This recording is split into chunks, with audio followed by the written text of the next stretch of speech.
Welcome. This is Debbie Mayberry with National Kitchen and Bath Association. You are here for our very first webinar of the month of April on sustainable design. All of our webinars for the month of April are generously sponsored by the Ceramic Tile Education Foundation. Today's session is called Designer Health, Meeting the Demands of Luxury and Lifestyle with Lauren Levant, who's the owner of Lauren Levant Interior based in Pittsburgh, Pennsylvania. And now I'm going to turn the reins over to Christine Whitmore. Go ahead, Christine. Thank you, Debbie. Thanks very much. Hello, everyone, and welcome to the NKBA webinar series for April, and especially to today's session. I'm very pleased to be here on behalf of the Ceramic Tile Education Foundation to thank you for participating. CTEF is committed to professional development for tile installers. That's why we support the NKBA webinar series and those who take continuing education so seriously. We're particularly excited about this month's theme of sustainability, and that's because ceramic and porcelain tile are truly sustainable materials. And when installed by the best of the best, certified tile installers who meet the requirements of qualified labor, the resulting installation is the ultimate in sustainability. So, not only is it truly beautiful, but it is sure to withstand the test of time while addressing the functional needs of those using the space. In other words, it does full justice to your vision as a design professional. Let me dive in just a bit deeper about qualified labor, the Certified Tile Installer Program, and CTEF. Qualified labor refers to having the most qualified professional perform the specified scope of work rather than basing the decision on the lowest price. So in the case of tile, these are tile installers who, like you, are committed to their craft, believe in professional development, and take the time to stay current with the latest materials and methods. Because tile is a permanent finish, the lowest bid should not be the driving factor, but rather who is most qualified to perform the scope of the work specified. And in fact, that's so critical that language now exists to aid the architect, specifier, and designer in the preparation of job specifications. And this language is now part of the Tile Council of North America Handbook. It's also included in the AVITRU, formerly ARCOM, Master Spec. The Certified Tile Installer designation identifies the professional installer who has reached a level of proficiency to independently and consistently produce a sound tile installation that displays that good workmanship because it uses tile industry standards and methods along with time-tested, proven best practices that are in place in the United States. The CTI program is the only third-party assessment of tile experience and knowledge recognized by the tile industry in the United States. And you can locate certified tile installers by using the CTEF website zip code locator. And CTEF itself, which sponsors the CTI program, is supported by all segments of the ceramic tile industry. And you can get much more information by visiting ceramictilefoundation.org, where we also publish weekly blog articles with lots of information. So I thank you very much for your time and enjoy today's session. I'm looking forward to hearing Lauren. Thank you, Christine. And Lauren, I know that you're there, so please join us now. Hi, everyone. Thank you, Debbie, and thank you, Christine, for your help, both of you, in getting this presentation together today. And welcome to everyone who's participating.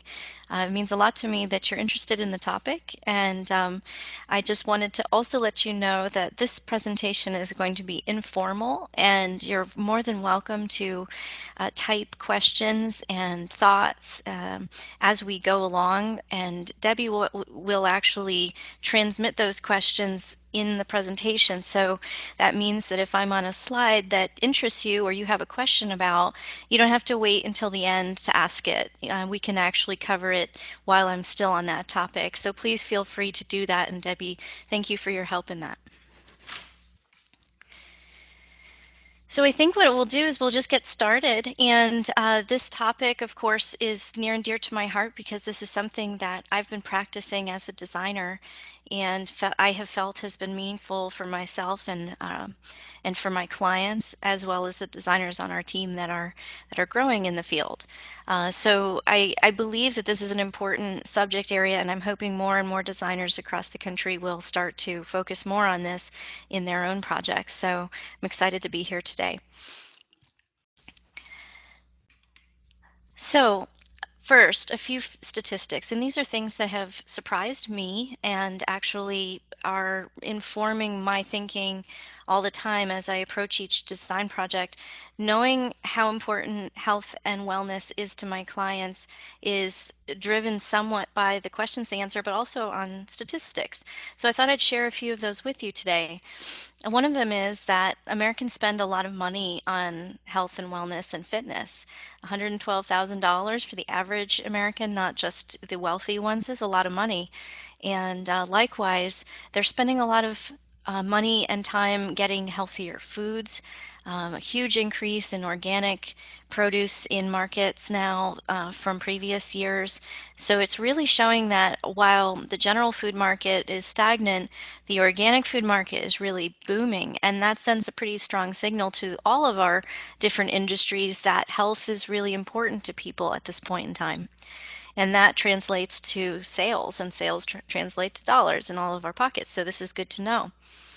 Sleep is another important aspect of health, of course, beyond fitness and diet. And some of us as designers are doing spaces that touch sleep spaces, and some of them aren't. But I also wanted to share the statistic in either case that there's a huge amount of money being spent also on sleep aids, remedies. I think part of that is to do with our busy lifestyles and how stressful many of my clients feel that their lives are.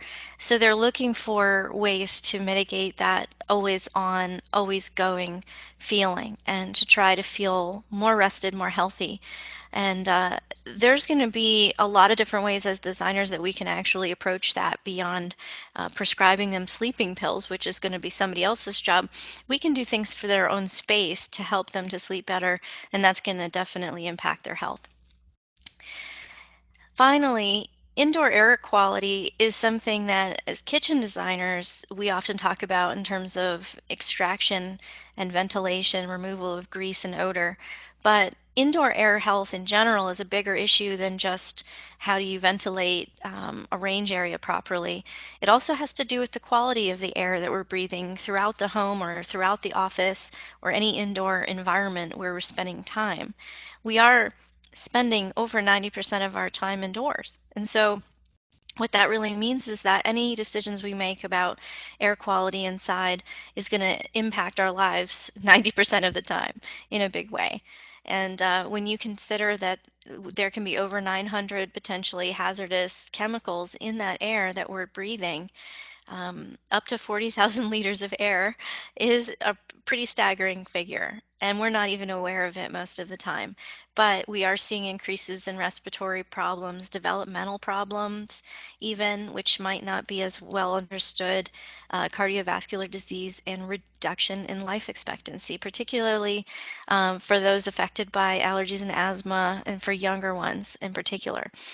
So this is a big deal. Some of the hazards to indoor air quality come from things like automobiles or from gases in the earth that can come up through the foundation of homes.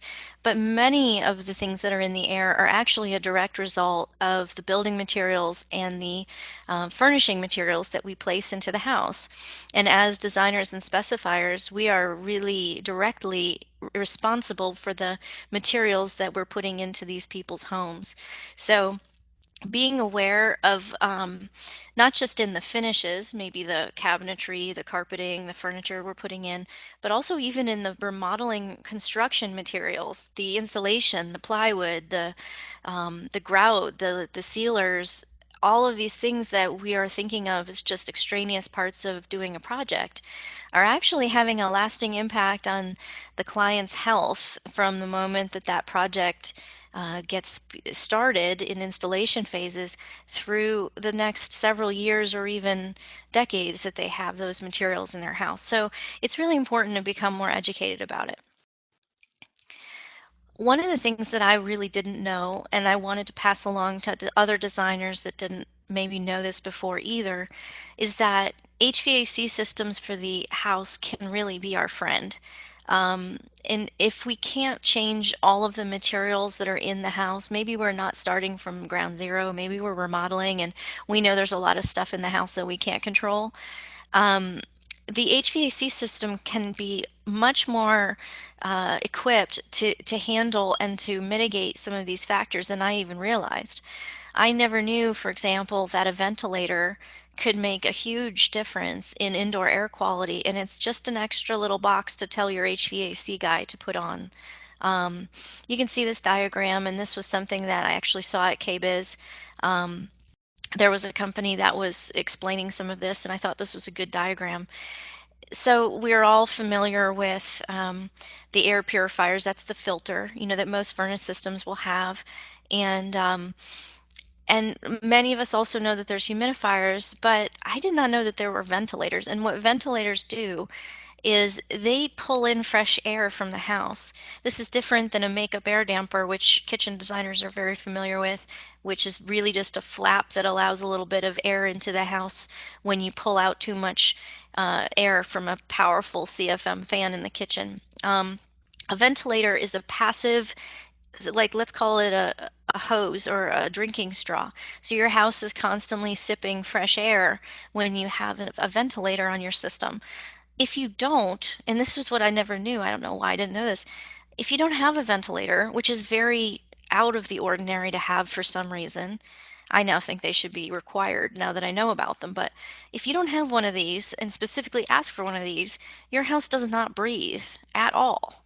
It does not actively pull in fresh air at all, unless you're opening a door or window. And how many of us do that except on a nice day? So you're stuck with the air you're breathing and rebreathing for months on end, except for a little bit of in and out of the door opening, and that's it. So a ventilator will constantly breathe in fresh air, and nowadays they can be engineered so that they can actually replace the old air with new air and retain up to 80% of their energy.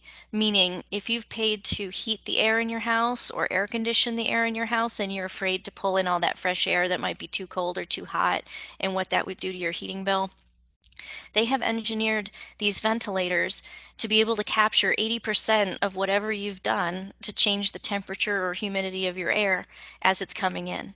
So, in other words, you don't have to work very hard to make that fresh air just as comfortable as your existing air in your own home is.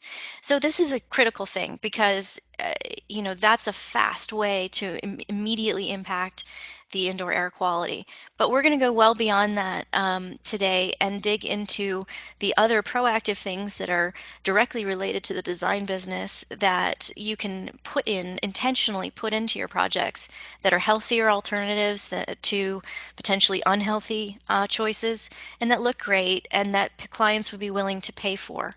And when I'm selling a project to a client, I am thinking about what my value proposition is. And I think healthy things are not just um, a nice idea. I think that they actually have intrinsic value that people are willing to pay for now. As you've seen with the statistics about organic foods and all of those other things, they will pay for it. If you tell them that it is healthier and that it's going to be better for their family, their kids are going to be breathing better, and everyone's going to be healthier and live longer. If they have the disposable income, and most of us are working for people that do, they're going to pay more for it. So this also makes good business. It doesn't just make good logical sense, it also makes business sense. So I'm going to share some examples mostly from my own portfolio because these are projects I can talk about. And again, jump in if you have a question about something that you see that I don't happen to talk about, because I'm happy to stop along the way. Um, So on the first slide, you're going to see a couple of quick examples of this. Floor coatings are a major offender in terms of indoor air quality.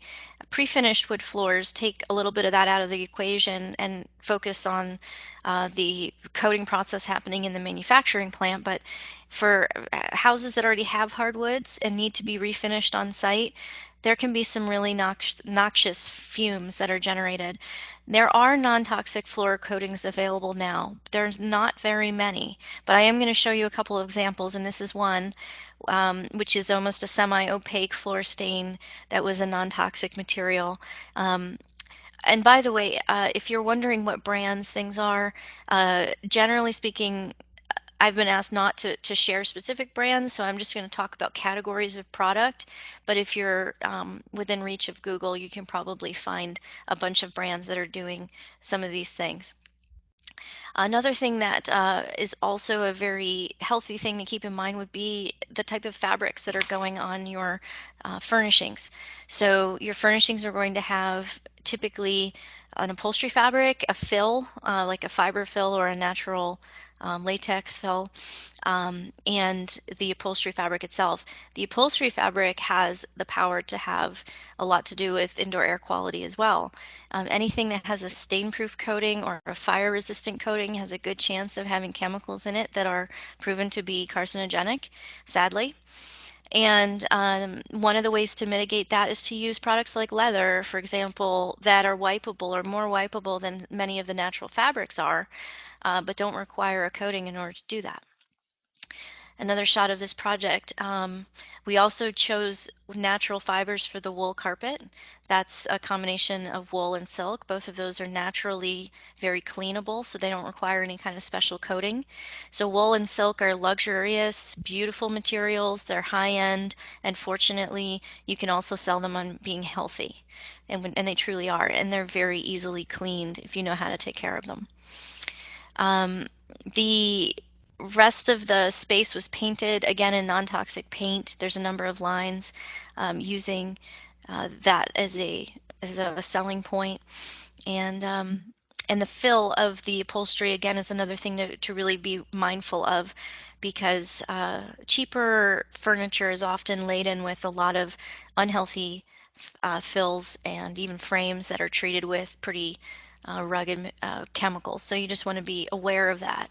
California has done more than maybe any other state in our union so far to regulate some of these things, but there's a lot of lack of labeling and a lot of mislabeling as well. So you just have to also use common sense and try to not rely too much on labels, unfortunately, for now. Kitchen design. A lot of us are kitchen designers, so I wanted to share with you some kitchen-related examples. In terms of floor coatings, this is another example that's different than the previous.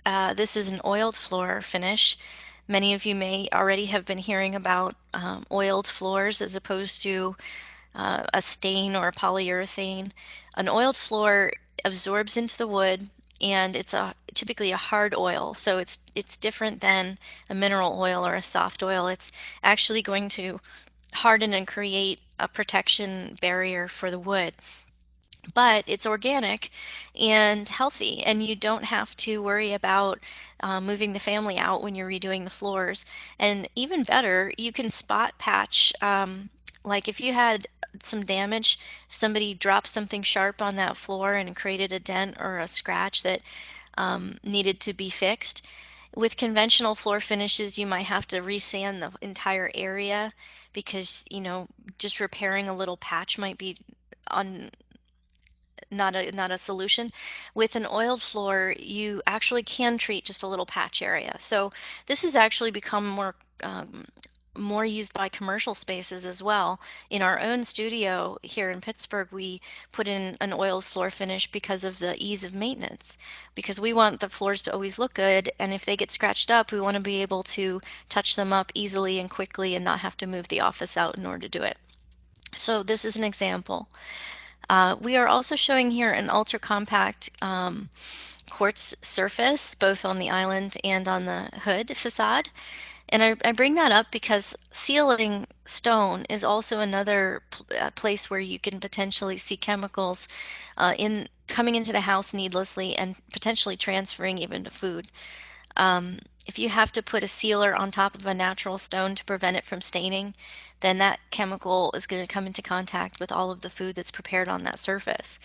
Um, Even antibacterial coatings, or those that are marketed as that, have been shown to have some pretty nasty chemicals in there that you wouldn't want to be eating. So ultra compact quartz surfaces are compressed to such densities that you don't require sealing, and that can mean that the absence of the need for a sealer is another way of keeping unhealthy things out of the kitchen design. Glass is another great surface, and that glass backsplash is a good example. Behind the range and behind the sink area, we have sheets of back painted glass, and that eliminated the need for grouts and caulks and sealers in the backsplash tile, which again is another opportunity for chemicals to leach out into the air. A couple more images of that project. This project actually, beyond being a healthy project from a environmental standpoint, it ended up being a very successful project for me and my firm because it did win an award for sustainability and environmental design. And that ended up leading to a magazine feature and profile for the firm here. And so, again, I feel as though pushing the envelope on the health subject is not only profitable, but also it's great exposure for you as a designer. Excuse me, Lauren. Yeah. There's a question here. Someone is wondering, what is an example of a hard oil? Sure. Well, I would normally jump into naming names. I don't know if I should. When we're designing these presentations, we're always cautioned against naming brands, but basically, there's a couple of major companies that are putting these out, and if you were to Google natural oiled coatings for hardwood, you'd probably come up with one of two companies, or both.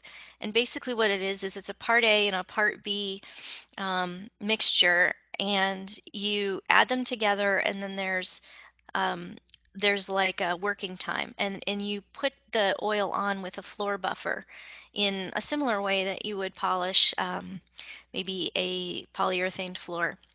So you still would use a professional flooring company to apply it, um, but what it is, it's a natural oil that's specifically formulated for becoming a hardened coating over time. And I think it's those two parts that combine and become hard as a result of coming together.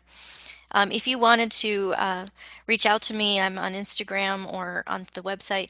I can send you some links for some of the brands that I use after the presentation.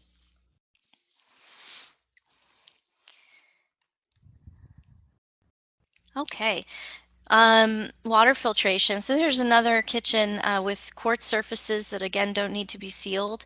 And the second point I wanted to make with this shot was water filtration is almost always now a conversation I have anytime that I'm designing a kitchen. Many of you have been doing that already for years, so I won't spend too much time on it, but it's another easy upsell and a thoughtful detail, because if people are spending a lot of real estate in the refrigerator to store bottled waters, they're storing their beverages in containers that may not be great for them. And this is an opportunity to save them space and also to be more healthy by using fresh water. So many systems are available. Some of them are chilled, some of them are able to be even fizzy now, and there's different levels to take your filtration, but water filtration should definitely be a subject that you discuss with your client. This project was another award winner, and it seems like the clients that really do buy into some of the features that I'm going to talk about in the presentation have coincidentally ended up being the ones that have gotten the attention editorially.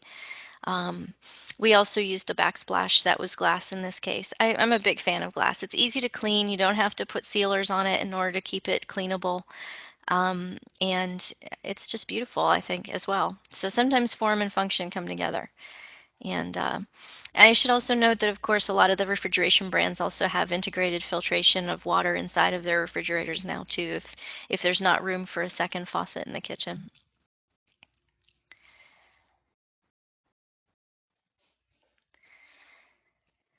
All right. Sleep. We were talking about sleep earlier, and I wanted to circle back on that for a moment. Um, if you're a designer who's doing general interior design and not just kitchen and bath design, it may interest you to know that mattresses are changing radically right now. Or even if you're not designing those spaces, but you're sleeping on a mattress at home yourself, you might want to know about this. Um, there are a lot of chemicals in a typical polyurethane foam mattress that you may not want to be sleeping on. They're definitely carcinogenic, and there's a lot of impacts that that can have on your health. Neurodevelopmental issues, thyroid problems, cancer are just some of them. And unfortunately, children seem to be impacted by those things 3 times as much as adults. So, I do a fair amount of bedroom design in my career, and some of them are children's bedrooms, and I always am especially careful to talk about the mattress selection when I'm doing a child's bedroom. But it's something everybody really should know. So, a natural latex mattress, and there are several manufacturers making them, are all natural. They're made from the rubber tree, and it's a much more healthy product to use. So, something to think about whenever you're doing your next space for yourself or for a client. And sometimes it's beyond a bedroom. In this case, this project was a hangout spot that we were designing a lounge for a family, a reading spot, a place to play games and to be with their kids. And these day beds that are hanging from the ceiling in this case, these were made with custom sized natural latex mattresses. So you can actually order them in custom sizes as well. These companies are used to being tailored to the requests of the client. So there's many different densities, there's many different sizes and shapes you can get. And so I find that they lend themselves really well to the project. Um, the non-toxic floor coating is shown again there. Low VOC paint or non-toxic paint, if you want to go that much further, it's another great thing. Um, these mattress covers, by the way, were all organic cotton fabric, untreated, uncoated. And we talked about that quite a bit because, to be honest with you, this is one of the things we went back and forth about. The practical side of me said I need to tell my client that all cotton, untreated, white casing is probably going to be wrinkly and it might really stain easily in a kid's area. And that was probably going to be true. And so I did just need to be honest with them and say, this is very, very healthy, but it's also not the most bulletproof. So what we ended up doing was actually sewing a couple of extra covers so that, God forbid, if somebody takes a Sharpie out, then there's another cover waiting to come out of the laundry. So so it's not a cure-all, but it's certainly sometimes still the best option for certain people. Bedding is another area that beyond your mattress can really make a difference. For instance, I had no idea that wrinkle-free sheets were actually coated in chemicals like formaldehyde, which is frightening because if your skin is in contact with those sheets every night for years, you can imagine how good that would be for you. And those things do not come out in the wash. So if you think that you're getting rid of it by washing your sheets before you use them, that's not the case, and it's actually not the case for the lifetime of the sheets. So you're seeing more and more organic sheets and bedding in the market, I think, as a response to this. And of course, also you have to think about how the fibers were farmed, not just how it's produced in the factory. So if you can opt for organic cotton, you can reduce a lot of the pesticides that are used not only in your own product, but are being used throughout the world. And natural fibers really work well. They naturally wick away moisture and they're hypoallergenic, so they might be a little more wrinkly, but they're sure as heck a lot healthier. So again, it's sort of a cost-benefit analysis there. Here's an example of a bedroom where we did do all organic bedding, and we also used some natural products in the rest of the room. For example, um, Many times people want to put a carpet underneath their bed, but for people who have allergies or are sensitive to dust and dander, the density of a thick piled carpet underneath the place they're sleeping is frequently a place that harbors a lot of those nasty things that you don't want to be breathing in. So a hair-on hide, which is a leather that still has some hair on it, like these gray hides from Brazil, they're a natural alternative that doesn't really trap those dust mites and those allergens the way that a thicker carpet does. And those can always be washed as well. And you can put them out in the rain and do whatever you want to do to freshen them, and you're not going to hurt them. They're naturally resilient to that. So we used that in this case, as well as a natural grass cloth on the wall coverings here for some texture without adding any toxins. So it's fun to do organic things sometimes. And they don't always have to look organic. I'm not sure if I look at this project if I could tell that it was actually done in a health conscious way. It's not the typical color scheme that I think of when I think of green design. It's just, it happens to be more healthy.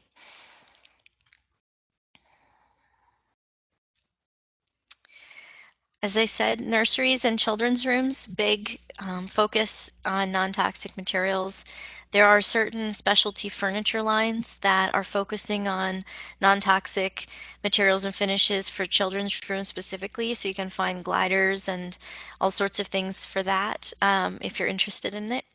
And I know not all of you are doing these spaces, so I'm going quickly through these, but there are things that impact a lot of our personal lives as well as our professional lives, so I thought it was worth including.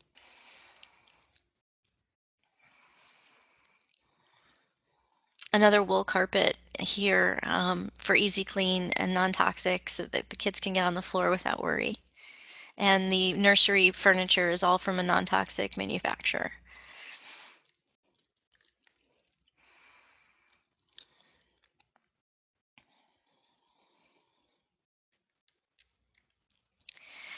More kitchens, so I don't lose the kitchen people. The ultra compact surfaces in this kitchen are high gloss, but they're the same type of technology we were talking about before that don't require any kind of topical sealers. We also have a natural wood top here, and with an oiled finish, that's a very healthy surface as well. The cabinet facings here are in natural stone slate, so the stone is also a natural product.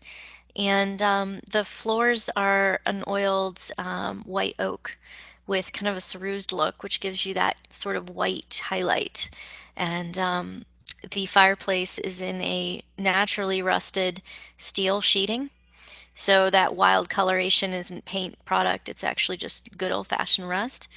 And then the fireplace itself is also clad in a natural granite, which is so dark and dense that, again, you can still use a natural stone if it's going to be so naturally dark and dense that it doesn't require any kind of stain coatings to protect it, then it's just as healthy really as a manufactured ultra compact surface, so long as it's coming from a place in the world where you're not worried about unhealthy radiation or something like that, which most stones are not affected by. Lauren, I have a question here for you. Sure. So someone had a question about that carpet that you showed recently. They're asking, was the low pile carpet chosen to minimize allergens? Yes, if you're talking about the hair on hide, it's obviously a stylish thing as well, but it's such a thin layer that dust mites and pet dander and fur don't get trapped down in the fibers like you would have with a normal carpet. So in this bedroom, it was selected for that reason. This bedroom here, this is more of a wall-to-wall typical broadloom carpet, but it's an organic wool. So this one would this would be more apt to trap the dust and the dander, but it doesn't contain any chemicals. So it just depends on who your client is. If they're very allergic to things, you probably don't want to use wall-to-wall carpet at all.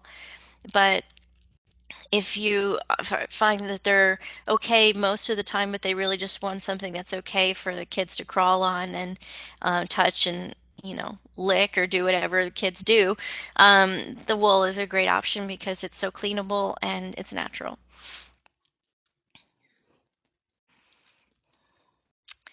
All right. Speaking of ultra compact surfaces, I just wanted to throw in a side note here.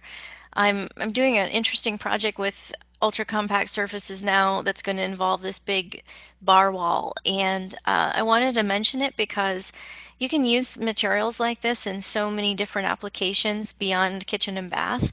So if you're asked to do something that you would otherwise do out of wood or out of something that's going to require coatings or that will be treated in some way chemically, you can reimagine them out of a different material. In this case, we're doing these big slabs of the ultra compact surface. It's going to give us a beautiful architectural look, and it's also going to mean that that whole wall, instead of being built out of wood, is going to be built out of something that doesn't off gas into the space. Okay, I'm going to show you another literally green take on the interior air quality of your environment and the physical feeling of being in a healthy space. This is a shower area that literally leverages the green natural capabilities of plants to make an impact on the health of the user as they're using this space. So this is an open wet room, and the steam from the shower keeps the orchids very happy, and they bloom continuously, and they're putting oxygen out into the air.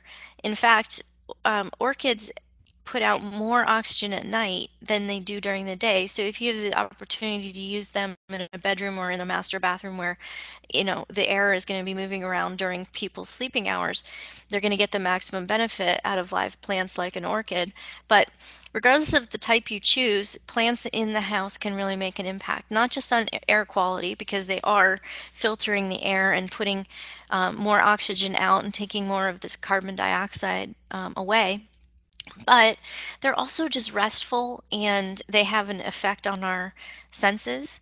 And so, if stress reduction and creating a refuge is a part of your strategy as a designer to sell your services to a client as being thoughtful and about taking care of them, I think of us as being here to serve to serve the people that we come into contact with in whatever way that they need in order to live better lives.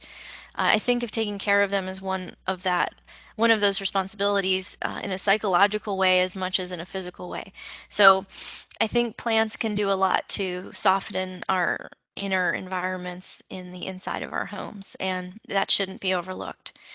Um, Obviously, just technical things about making flush walk-in showers without curbs, which are not going to create tripping hazards, or having the flexibility to have a seat for someone if they need to sit. Those are just common things now that I think all of us have heard many times before, but they still have an impact on people's health and well-being.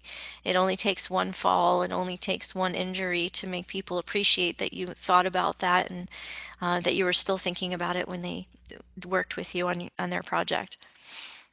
Lauren, there's a question here about the surfaces that Yeah. you were just showing. Someone wants to know if it's natural wood or porcelain on that wall. That is a porcelain tile. It would probably not hold up very well for long if it was a natural wood. I think it would be great if it could have been, but that is actually a porcelain tile. So thanks for the question. The dressing room outside of this space is open and a part of the wet room that I was showing earlier. So this is an example of just starting your day the right way or ending your day the right way. Master suites are now a big part of my roster of client projects, and um, I mention it because psychologically, again, I think if you can create a refuge in your client space, maybe it's a spot to go read, like the hammock you see off in the bedroom space, or maybe it's being able to put their clothes in such a way that they can find everything. These are things that really make an impact on their anxiety level day in and day out, and that's definitely a part of natural health. Um, the other thing that I'll mention is on the subject of closets and clothes. Dry cleaning is a major offender even laundering with scented laundry detergents and chemicals that are meant to fight stains and make laundry stay fresh for 14 days or something crazy. There's a lot of chemicals in that you're breathing, and they might smell good, but they, just like I love eating things that taste good but aren't good for me, many of those things are the same way. So if you can possibly introduce ventilation into the area that your clothes are going to be stored in, if you're doing a big expensive master closet design for a client, you might want to price in a ventilation fan on a timer and say, this is just going to help pull out any odors, any um, dampness, any residual. It's just going to refresh the air in the space, because for clients that are spending the time and energy to create a nice dressing room or closet, they may really appreciate that you're going to be taking better care of their clothes, and you're also going to be taking better care of their health. So that's something to be aware of too.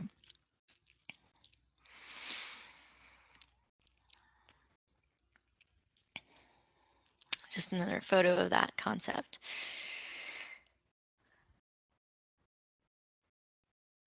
Okay, recycled items. So in Pittsburgh, there's a lot of the DIY projects out there that are somewhat industrial in nature, and I'm sure in most cities you're seeing some of the same.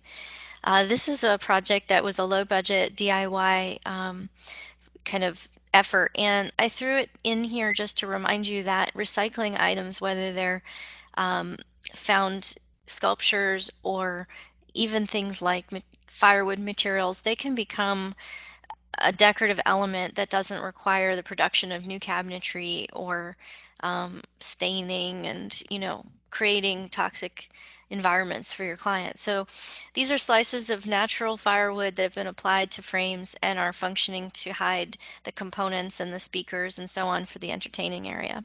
So very low tech and very organic and very natural, but kind of an interesting look as well. So something to share with you. And the flooring in here is an engineered pre-finished floor, which, unlike the oiled finishes I was showing earlier, would be something that would be applied by the manufacturer at the plant. And of course, that takes the chemicals away from the house, and initially that floor is treated with whatever coatings it receives at a distance. So that's good, but you just want to also be careful where it's coming from and what chemicals are really being used, so that you can ensure that even if it was done at the factory, that it's still not off-gassing into your house for years to come. Also, in this project, there were vegetable fiber sculptural wall panels used here, and I'm not sure how many of you have already used some of these in your own projects, but they're really interesting. They're made almost like a pressed cardboard. Think of it as a heavy-duty cardboard panel that is produced in large tiles, and you can cut them, you can paint them, you can do whatever you want to them, and you can apply them to the surface of your wall, which means that it's a natural product that, if you're using a low or non-toxic finish, becomes a very environmentally friendly and healthy one, and it brings a lot of interest. It's a low-cost product, it's a healthy product, and it instantly transforms the space. So it's also something to tuck away in your mind if you haven't explored this yet.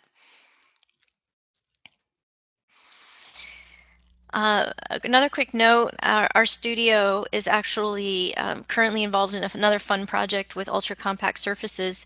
We're going to be making some sculptures out of them. So elevating the streetscape and beautifying the neighborhood in which we work and live is a big part of our mission, and we're going to be working with local college design students to create a three-dimensional exterior sculpture that will beautify the streetscape in our neighborhood.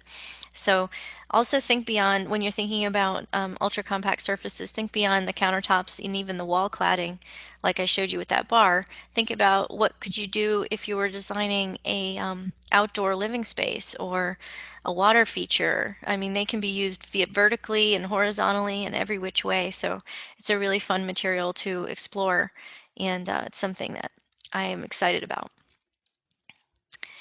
We're also doing a fair amount of locally sourced furniture in our studio. So we're using natural steel that's locally sourced from artisans in our area. When we talk about healthy design, another part that we really haven't touched on yet is the carbon footprint of the materials you're using. So if you're specifying a piece of furniture that's coming from the other side of the country, or even more from the other side of the globe, you have to think about the impact that all of that is having on the world. And I know that that sounds a little bit intellectual, and maybe it seems pie in the sky to talk about, but um, I think increasingly we're all becoming aware that in our very politicized environment, more and more of us are coming to the realization that climate change is really alarmingly close to at our door, and anything that we can do, even if it's a small thing, to contribute to lower emissions and a lower carbon footprint is a really responsible thing to do as a citizen of the world. So um, when I'm designing furniture, and these are chairs of my own that we're developing, I'm using materials from my own backyard as much as I can. So these are frames that are made here in Pittsburgh, and we're using fabrics and fills that are non-toxic that are locally sourced as well whenever possible. Um, Natural hides and things like that, even reclaimed tree branches and things like that as decorations. So if you can use stuff that's local, if you can use things that are natural, do it, because it's aesthetically pleasing in many ways, but it's also profitable and a healthy choice for yourselves and for the environment. Our studio is in progress, so I'm showing you some shots as we go here. We're doing ultra compact surfaces vertically in our studio so that we can show people what we mean in real life. And they're getting so realistic. This is an ultra compact surface that mimics the look of a Taj Mahal marble, um, or quartzite, I should say. But it's so much more stain resistant, and it is so much harder and scratch resistant. And you can use it on fireplaces. So it's really interesting material, and I love showing it because I love working with it. And we're also using dimensional glass in our showroom too. So trying to kind of explore these things and explain to people how they can be used. Another area of our studio, we're showing an operable bathroom, and we're showing the book matched, I should say, stone panels here in our shower on the wall.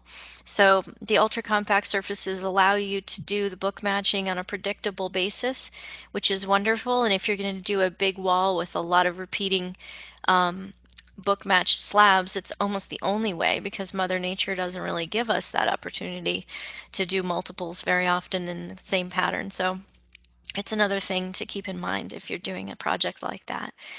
In this case, we did custom fabricated sinks that float off the wall, and we flow matched the grain pattern into the sink basin.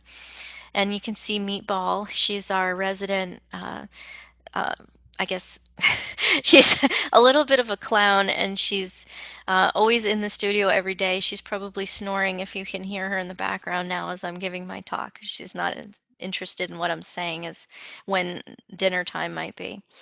She's checking out the installation.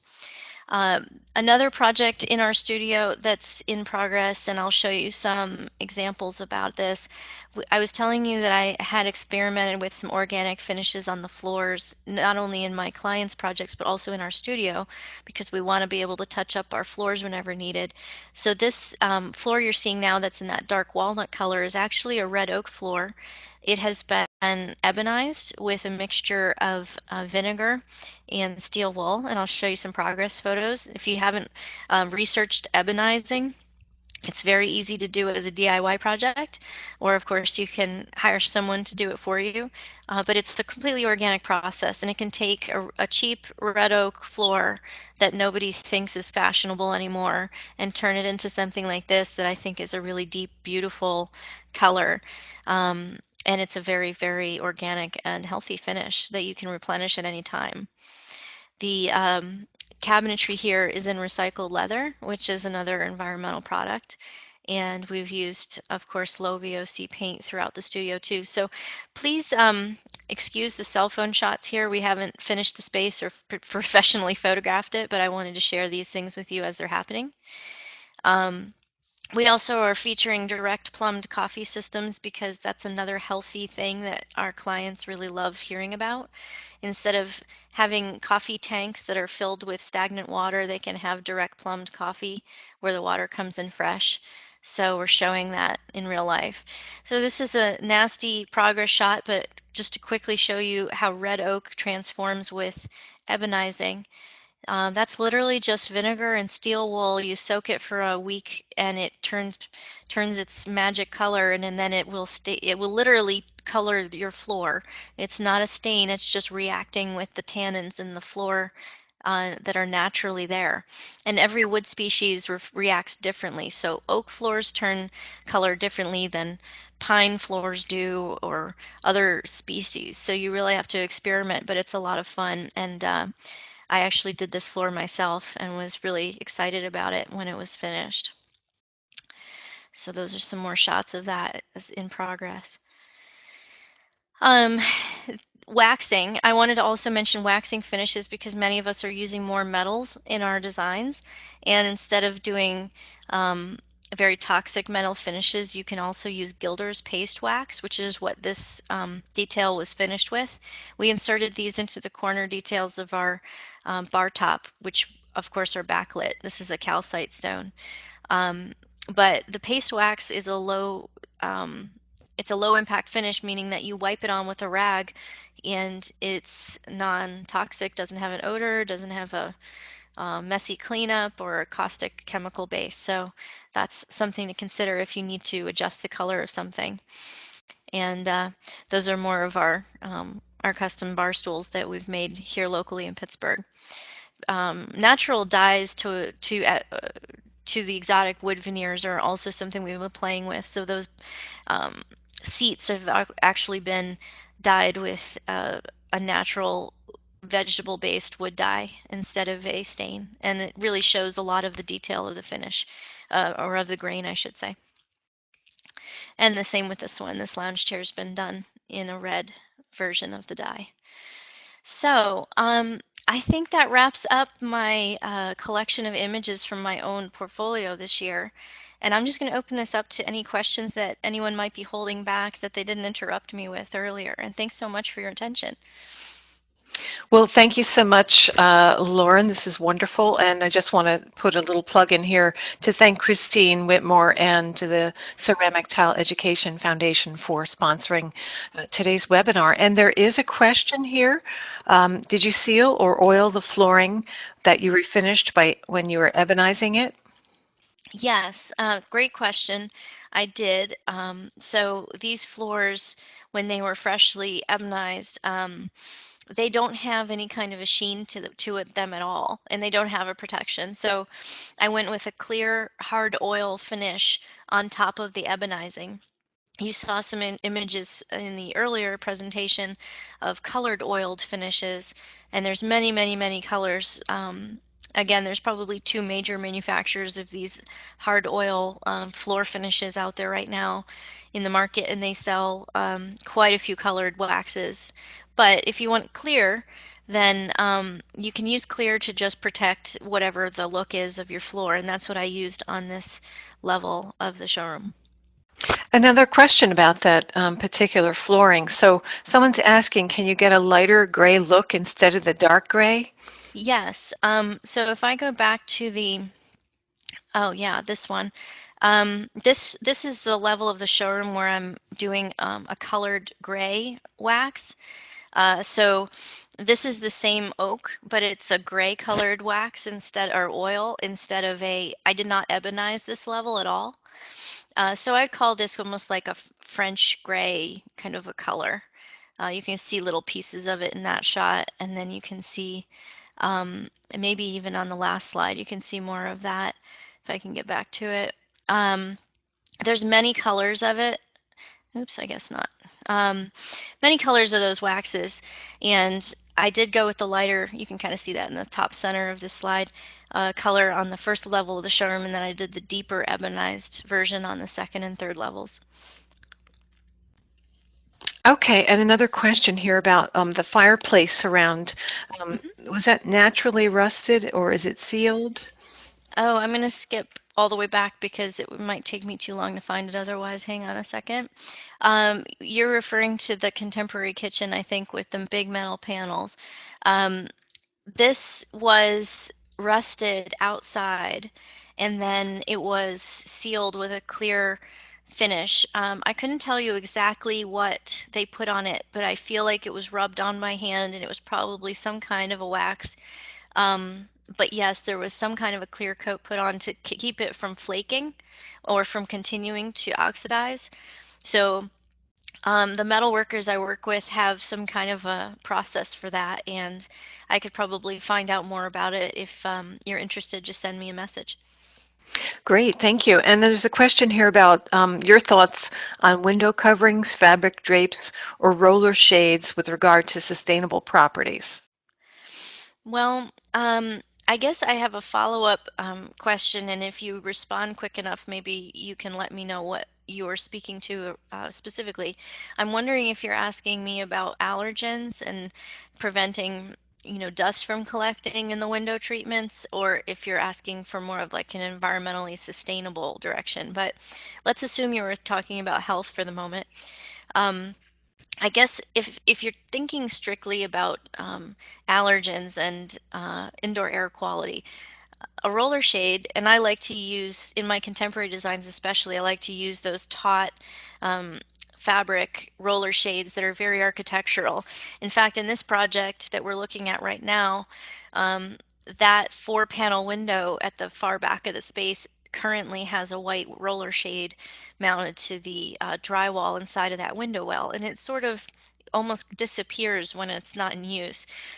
And it even brightens the space a little bit. It diffuses the light, but it interferes with the direct rays of the sun that heat the space up too much. It gives a little bit of privacy, um, but it doesn't collect a lot of allergens or dust, and you can wipe it with a rag and get anything off of it. I think any other window treatment generally, whether it's a woven shade, a fabric shade that is not a taut shade, um, a blind or curtain panels, all of them are going to collect dust. And so I think it's important to try to maintain them, whether it's using a vacuum cleaner, washing them, doing something to try to mitigate that.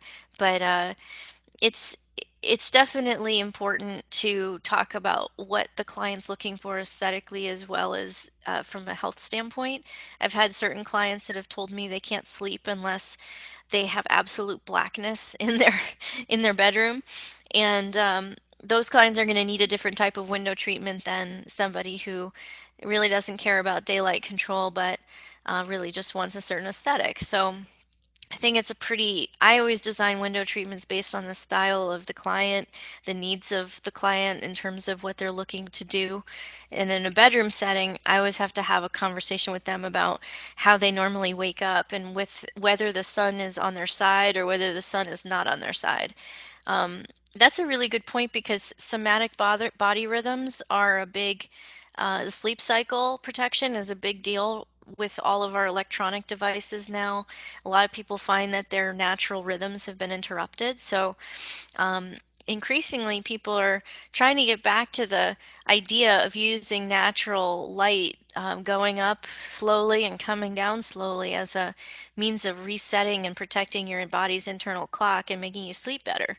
Um, so you just have to have that chat with your client, and if they're somebody who is doing surgery until 3:30 in the morning and needs to sleep in, then you're going to have a different set of parameters than somebody who is on a more average sleep schedule. Okay, we have only about another minute or two here, and someone is thanking you, Lauren, for the wonderful presentation. And she said there's so many great things to consider. And thank you again to Christine and, of course, NKBA. So if anyone has any more questions, we're here for another minute or two. Otherwise, it looks like we're going to wrap it up for the day. Lauren, thank you so much for sharing your time, your expertise, and everything with us today. And I do hope you feel a little bit better. And again, Christine, I want to thank you as well for being with us. And Christine, if you had anything further that you wanted to say, you're more than welcome to chat for a moment. I just want to say, Lauren, you are outstanding. Oh, thank you so much.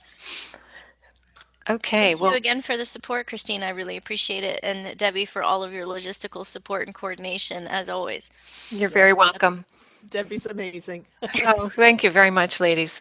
Okay, well, I want to thank all of you out there in the audience for joining us today, and we'll see you next time for the next webinar. Thanks again. Have a great day. You too. Thanks so much. Thank Thank you. you. Bye-bye.